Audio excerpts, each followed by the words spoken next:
Welcome, everybody. It's time once again to grab your board and catch a wave as we ride the sales pipeline with the master of the sales pipeline universe, Matt Hines. How are you doing, Paul? Okay. How do you like that one? Is that a good one? It's I've kind of become numb to all the various titles and superlatives you continue to throw out here. It's fun. It's always exciting to see what you're going to come up with. But, I am not worthy, my friend. But thank you very much for the intro. I appreciate everyone joining us today. Another episode of Sales Pipeline Radio. We are here every Thursday at 2:30 Eastern, 11:30 Pacific. If you're joining us live, I appreciate you joining us in the middle of your workday. If you're joining us through the podcast, thanks very much for subscribing. You can catch every episode of Sales Pipeline Radio at Google Play and the iTunes Store, and you can catch all past episodes as well at salespipelineradio.com. Every week we are featuring some of the best and brightest minds, interviews, discussions, updates, new data and trends in B2B sales and marketing. We cover the entire funnel, not just the top or the bottom, but everything that's working to help companies build sustainable, repeatable pipelines. Very excited today to have with us John Hall. He's the co-founder and CEO of Influence and Company, and his business really specializes in creating content that helps fuel companies' content marketing efforts, helping their employees become influencers in the industry, a very hot topic in a lot of circles in B2B marketing. So excited to have John with us here today. John, thanks very much for joining us. Thanks for having me. Can you hear me fine? Yeah, you sound great. So I appreciate you joining us, and I know that a lot of marketers and a lot of even salespeople are thinking about the idea of influence, what influence means. Could you give us, what is your definition of influence in a B2B context, in a sales pipeline context? What does it mean, and why is it important? Yeah, I mean, for this context, to me, it's pretty simple, is that, you know, if you can engage people in a way that results in a behavior that results in either a sale or something positive, whether it's brand advocacy, a lead, a referral, that is good. You know, that's a great way to have influence from this standpoint. And so, for the purposes of this call, and a lot of the times I'm talking to salespeople, it's about how you're engaging with different audiences to get them to change a behavior that's positive in your direction, resulting in a sale, brand advocacy, partner referral, or something also beneficial. So how can you help us break that down a little bit? Because I think a lot of people, when they think about influence, they think about it one of two ways. Either sometimes I think about this in terms of outbound and inbound influence. You know, in a lot of cases, you're trying to engage with people that already have influence to sort of share the message about your brand, your story. In other cases, you're trying to create influence. You're trying to become an influencer that can sort of join those ranks and gain, sort of notoriety for your organization. How do you think about that? Is that an appropriate way to think about the differences, or is there a different way you guys think about that? Sure. Yeah. I mean, like for me, influence, it's actually, from a sales standpoint, it's pretty simple, is that if you can get someone to trust you, and if you can stay top of mind, so that when they're in a moment to purchase or to have one of those moments that I talked about being beneficial, then that is the purpose of building influence. And so there's a variety of ways to build trust. And I'm not saying they have to be, the person you call, or you're the person they call when they're in jail, trust. I'm saying that there's different ways to have, I call them trust touch points. So points of which you engage with them where they, for example, a lot of times in sales, it's helping them out in some way. So if you got them an article that was valuable to them that addressed a pain point, so it could be coming from you or it was something you curated, but ultimately it was something valuable to them, they go, wow, that was nice, or that was really helpful towards me, and it has a small little touch point that creates a moment of trust that over time, the more you have those, the more that you gain, their attention. And so that's kind of it's diving in deep to all the things that are those trust touch points, making sure that you're doing them, as consistently as you can. And then most of the time, those will result in some sort of a good benefit for you. Talking today to John Hall, who's the CEO and co-founder of Influence & Company. You can check them out at influenceandco.com. And I think a lot of organizations, as they warm up to the idea of influencer marketing, I mean, they're thinking about that as sort of influencer marketing and content marketing together. They're also sort of in many cases curious, like, who owns this? You know, I think it's marketing should in many cases owns it. I don't see a lot of sales organizations owning it, but who in the organization should own it? It's getting assigned in many cases, I see, to PR departments, you know, that have had media relations and analyst relations. Can you talk a little bit about how PR and influencer marketing work together? And I think especially in your context where you guys are doing a lot of guest contributed content, you yourselves are a contributor to Inc. magazine, a columnist at Forbes. I think the lines are blurring a little bit. How should people be thinking about that, and how do they operationalize that? Yeah, well, they've kind of all merged together, to be honest with you. I mean, before you had PR, marketing, recruiting, sales, all very separate. But what happened is that over the last 10, 15 years, sales has changed. Like, I grew up on door-to-door sales. Now it's changed to that what we're a lot of times offering is being focused on the audience or the consumer or the potential sale, and how we can help them and get them good information, help them out in a certain way. And that's what changed this kind of trend of sales is standalone, because now marketing is creating content, PR is creating content that's valuable and can be used in other parts of the business. And so that's why, PR, I think, and marketing have merged for a lot of companies. The CMO oversees both. And then there's something also that a lot of times the CMO oversees sales, or at least has a very good connection with that head of sales.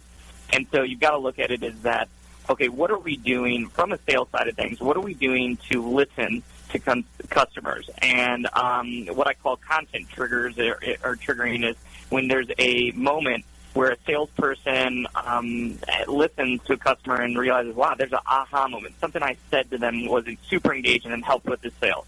Or there's this moment where they have a sales barrier where it's not hidden very well. And so they have to communicate that back to that central point or department that's leading that. A lot of times right now it's still marketing, but it's starting to merge into like a head of strategy will be dictating that. But it's important to have those content triggers, because then that team who let's say it's a marketing team, they can fuel your efforts by creating content based on those aha moments or content triggers that you can use directly, but then also they can feed the industry with that content so that those barriers happen less and less, and there's content support when you're selling to people. And so the short answer to that is that most of the time, these kind of areas of marketing and PR kind of combining in a way and merging, and there's a central content creation or creating or team that's creating the content that both PR, marketing, they're using, and there's an overall strategy between, when we get a PR mention, this is what it's important to have in there. When we're doing byline pieces, this is what we need to get in there so that it's useful for not just brand awareness, but also our sales and marketing team. So how do you engage existing outside influencers as part of this as well? I mean, in every industry, there's a handful of people that already have influence. I mean, I think, if we were having this conversation, 15 years ago, we'd be talking about a smaller set of more traditional publications, more traditional journalists and analysts that you really sort of had to engage. There's a long tail now of individuals that have influence, people that started a blog that became influential, people that work at a company in a function and became influential amongst their peers. What are the best practices for companies that want to leverage that new PR opportunity? Those influencers that have an audience that, in some cases, aren't held to the same sort of formal rigors of PR and media relations. What are the steps companies can take to begin to build influence among those influencers? Gotcha. Well, the first step is to actually build your own influence. So it's one, to document and actually how you're going to build internal influence. A lot of times people look at influencer marketing as only external. I don't. I look at influencer marketing as something that is internal and external, because you want to build your own influence at the same time. You want to build that, and you also want to build external influence with people that are influencers not within your organization. But it's important that you're looking initially out the gate is, how are we building up our key employees, our CEO, our VP of sales, our VP of tech, as influencers, because it will make your life so much easier to integrate or to work with other influencers in the industry, because you have something that they want. There's the one thing that influencers love more than money is more influence. So if what I've realized with our company is that once we've actually built a following that people pay attention to us and we have a certain influence, there's a lot of people that have influence that want to do stuff with us. They want to do cross-marketing. They want to do webinars with us. They want to do things that put our kind of influence together so that we can feed off each other. So that's the first part, is that you've got to be very clear, is that when we're doing influencer marketing strategy, it's vital that you're building your own influence first. It makes your life a lot easier down the road. One of the examples that I give is that with speaking, there's a lot of companies that do sponsored speaking a lot, where we don't do any of it right now because a lot of times conferences are wanting us at their event. Now, that's because we've spent time building up keynotes throughout our company that we get asked to do that. But there's another company that I just talked to where they're paying for every time they're doing a keynote. And that's why it's so important to earn it first and to build it from within. Now, to do that, it's making sure that you're committed to it. You're investing in employees, not just one, but actually, several employees that you can have critical mass in case one leaves, but then also that speak to different audiences. It's a lot more powerful when you have 3 that have very specific, audiences they're going after than one that has like a general audience. And so you have to look and say, who are we investing within this organization to have influence? And then how are we, how are we investing in them? Are we doing a byline campaign with PR mentions, getting them on lists? Are we investing in their social account? What are we doing to get them speaking gigs? There's all these things that happen. It could be we're investing in this person to have a book about this topic. But what ends up happening when you do that is that there is this spread effect, because once you do some of these things, those don't go away. A book doesn't go away. When you get PR mentions, you can leverage them in sales for a year or so afterwards, even longer sometimes. So it's important that you commit to that and then look at how you're leveraging that across the company, not just in their personal brand. Talking to John Hall today, the CEO and founder of Influencer Company. We're going to take a quick break, pay some bills. We'll be right back, talk a lot more about influencer. I like the idea we're thinking about the term inbound, outbound, internal, and external influence. Lots of opportunity for companies here. We're going to try to break it down a little further, help you understand the next steps of how to do this for your own organization. We'll be right back. Sales Pipeline Radio. In a world where the speed of innovation and change in B2B marketing has never been greater, the only thing bigger is the need for clarity, for a blueprint, for a guide to what's really working and how to apply it specifically to increase sales pipeline growth, velocity, and conversion. That's what you'll find in the Modern Marketer's Field Guide. Download it free at HeinzMarketing.com. Marketers acknowledge that account-based marketing is important, but what does that really mean?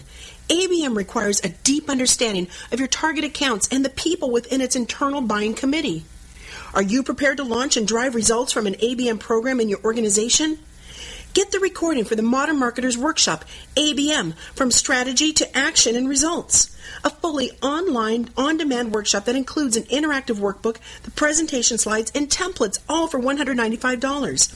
Visit www.heinzmarketing.com/workshops. That's HEINZ marketing.com and get started now. All right, let's get started again with that influencer himself, Matt Heinz. Thanks very much, Paul. Excited to have John Hall with us today talking about influence, how to build influence, how to leverage influence, and how to use that to drive business and drive pipeline in your organization. Lots of great guests coming up in future episodes, in future weeks here at Sales Pipeline Radio. Next week, we are going to feature our very own Brian Hansford. He is going to join us and talk about the latest research we've seen that his team has conducted around marketing performance management. How are companies better understanding what marketing is working, which marketing they should double down on, which marketing they should start to ramp down, and how that can directly impact not only optimization of budgeting, but also pipeline results. In future weeks, we've got Nadja Gauci joining us to talk about, from Prezi, joining us to talk about conversational sales presentations and much more coming up. Make sure you don't miss an episode. Join us, salespipelineradio.com. You can join us live every week on the Sales Lead Management Radio Network. You can also join us via our podcast to make sure you never miss an episode at Google Play and the iTunes Store. We are continuing to discuss influencer marketing with John Hall, who is the founder and president and CEO of Influence & Co. You can check them out at influenceandco.com. And we were talking before the break about helping your internal employees become influencers. And my follow-up question to you, John, is how do you decide who should be one of those influencers? I assume that there is some science in terms of selecting people that are going to be most likely successful influencers. Is it based on personality? Is it based on insight? Like, what are some of the primary factors that make someone more likely to be successful as an influencer within your company and for your brand? Yeah, absolutely. That's a great question. And there's multiple things that we look at. We look at, one, what's going to benefit the company the most from the standpoint of external people and the stakeholders. So is it going to be valuable for the CEO position, because that's a lot of times the looked at as the top leader of the company. A lot of times that is the person, and it's pretty obvious they are.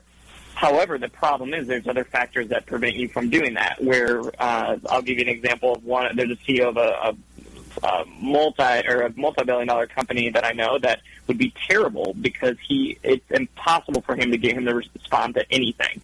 So you can't have an effective thought leadership influencer strategy from within when you have someone who's just not going to be effective to work with. And it also sets a terrible example for the other people that follow, because ultimately with most companies you want to build off, as you grow that thought leadership across the company, you want to build off of it. And if you start with two people that aren't going to contribute and have the time to, be a part of that, then they're not going to be great for it. And then that's when you look at other options. So, first, obviously, the benefit to the company externally. Two, who's going to cooperate and actually be a good, influencer and thought leader within the organization that will make, some time and also is, intelligent to differentiate the content as well. And then you look at what are important strategies for the company. So, for example, there might be, we worked with Dell for one campaign where we were focusing on their entrepreneur division, because that's what Michael's strategic focus was. And so we worked with the entrepreneurial group there because it made sense that was a strategic focus to get content from them that was influencing that industry and targeting entrepreneurs. So it made sense that it wasn't coming from somebody like a Michael or the main part of the company. It was this specific area. And so there's a variety of things that factor in there. Also, what the employee, is this person going to be staying around? Does everything point to that? Are we set up well where they will stick around and not leave after, a couple months? And so there's a variety of those things that we look at. Those are probably like 4 or 5 main ones, but there's probably, I would say 5 to 10 other ones that are minor. But you look at that and you say, okay, this makes sense. Or, for example, budget could also be an issue. We don't have any budget, so we have to do 1 or 2. So you look at all those factors, and then you map it out and say, okay, here's where we're starting, here's where we can grow, here's what measurements are for that, and then you scale it based on that. And some companies might start off with 1 or 2 that end up doing 7 or 8, after things get really rolling after a year or 2. You asked, or you brought up one of the criteria of trying to identify influencers inside the organization as someone that's going to have some longevity. That's a hard thing to control, And so, how do you figure out the trade-off between having someone that is predisposed to be engaging, to become an influencer? Do you put golden handcuffs on those individuals, or do you simply say, okay, we're going to leverage them as long as they're here and benefit from that, even if they end up leaving at some point? Yeah, I mean, you can do that. And, I'm not terribly scared of employees leaving. I think with Branson's quote that, invest in people so that they can leave and treat them well enough so they don't want to or something. I don't know. I could have butchered it, but that's how I feel about things. And we've invested in some of the VP's, brands, and we've had 1 or 2 leave. As crazy as it has been really beneficial because we've built up their influence and they've gone to another company. And, obviously we have non-competes and things like that, but they've been huge advocates for us. And so it's been, as crazy as it is, it's worked out well in our case. I'm not saying that every company, somebody leaves and they have influence and it benefits them. That doesn't always happen. But I would say that there's a couple things, that you can look at. Obviously there's things you can put in, compensation that actually, motivates them to stay. It can be, how you present them with it is that, hey, we're going to invest in your brand here. So a part of that is that, you're to stick around. We have this, kind of this expectation that, we are going to make, invest in you, and this is kind of what we're agreeing to.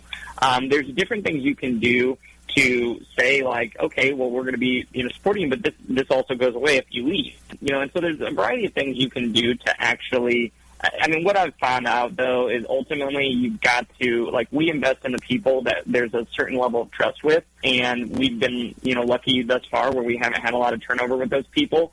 A lot of other companies, if you can't somewhat, trust the employees that you're going to be investing a significant amount of resources into, then it probably won't end up being worth the investment. So how do you get started with this? What are the components if we were to give someone sort of a checklist, whether or not, they're committed to being, the long-term forever influencer, but the things you need to have, the building blocks, the foundation. Is it content? Is it creating content? Is it curating content? Is it setting up your social feeds? Is it engaging with other influencers? What are some of the building blocks? The people listening to this that either want to be influencers or want to start to enable the potential influencers in their organization, what are the few things they should be doing to get started? Oh, yeah, absolutely. And here's some inspiration here, and is that it was like 5 or 6 years ago before we started this company. I didn't even have a LinkedIn profile, I don't think. If I did, it probably didn't have a picture, and it was crappy. Didn't have any presence. I would say, like, outside, like, my grandma and mom and family. Besides that, I was pretty much a nobody from a national standpoint, And it's like when I look at where I was to where I am today. Now, I'm not also the most well-known person in the world either, but at the same time, is that the influence that we've built in 5 years, just to me, it's pretty significant. That's resulted in opportunity for myself and the company. Now, what I did was not rocket science, and it's as simple as the first thing is documenting and saying, here is my documented strategy for thought leadership, how we're going to build influence, and it's not going to happen in 2 to 3 months. It's not going to happen just like that. But we're going to keep moving towards it. We're going to start off. The most common thing is to obviously document. Here are the things that can be beneficial to building up influence and thought leadership. There's, bylines, op-ed. There's PR mentions. There's getting on lists of some sort. There's your own media. So like your blog, building up like what you're doing here with, an audience that pays attention to you as a trusted source for information. There's all these things that factor in. And there's content that you can look at that I've written and different things out there that can help you kind of form what that looks like. And then it's just every month or two addressing that. Did we move towards where we were able to create some bylines here, for example? Well, bylines, like, did you get in Forbes? No, it didn't. You're not necessarily just going to all of a sudden get in like every dream publication you want or the Times. You got to look and say, okay, well, it might be this, starting off with this blog or starting off with this smaller site. My first site that I got in was youngentrepreneur.com. It was, ran by the Torn brothers, who are good friends of mine now. And I remember my mom actually putting that up on the refrigerator, which is, hilarious that at this age, I'm 33 and my mom is doing that. But it was not a Times or it's a good site, but it was very limited to young entrepreneurs at the time.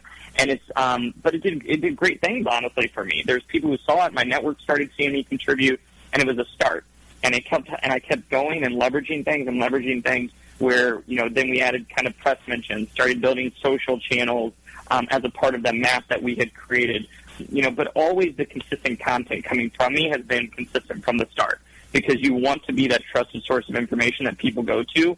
So no matter what, the documenting strategy has to be core at the beginning. You have to start getting content coming from you. And then a lot of these other things like social for aggregation and some original content, that makes sense. And, the PR mentions getting talked about as an expert and a leader in different spaces. Or even at this point, having a book. That's kind of this, in year 4 or 5, that's what we knew that we would probably do around this time. And so that's how it all plays, into each other. And over time, as you take those steps, it all starts off with those couple things, and it grows and grows and grows. But you have to be dedicated and committed to keep moving forward and not have this expectation as overnight you're going to be, keynoting the largest events in the world.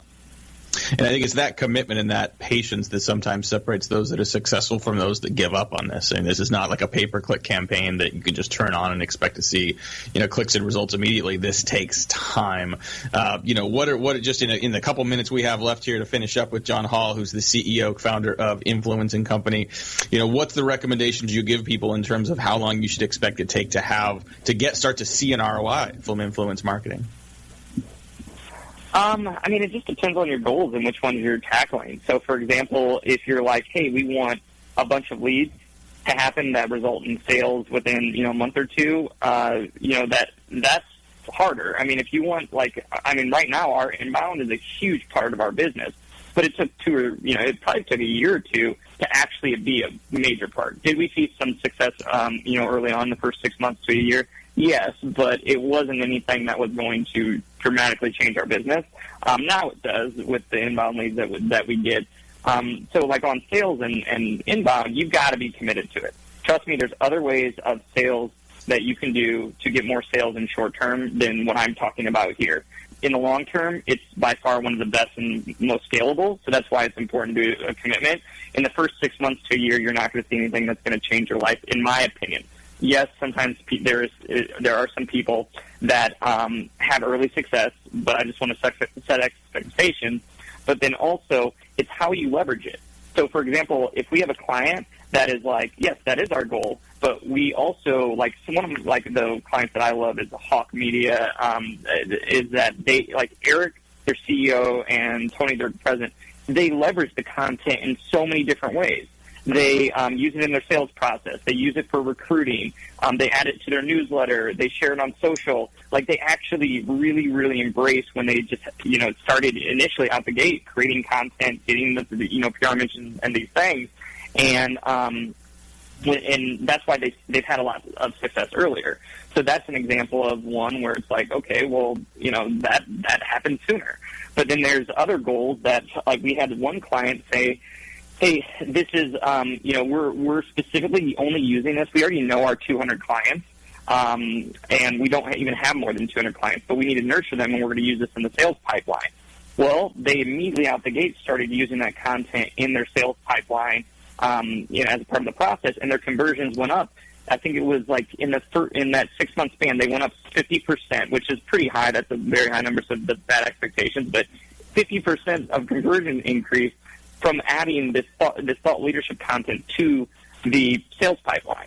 So that was a little different where it's like, hey, that's not lead generation, that's helping convert with sales. So it depends on kind of what your goals are, but those are some examples of kind of expectations to have. Absolutely. Awesome. Well, I want to thank our guest, John Hall from Influencing Company. You can learn more about them at influenceandco.com. We're going to have to jump and let some other companies and other hosts have their show here, Paul. But thanks very much for joining us on Sales Pipeline Radio. If you want to hear more and share this conversation about influence marketing with others on your team, you definitely go to salespipelineradio.com, find that replay, and also obviously join us on the podcast at the Google Play and iTunes Store. Thanks again for joining us today. We'll see you next week. For my producer, Paul, this is Matt Hines. We'll see you next week. Sales Pipeline Radio. You've been listening to Sales Pipeline Radio, all things sales pipeline, with your host, Matt Hines, right here in the Funnel Radio channel for at-work listeners like you.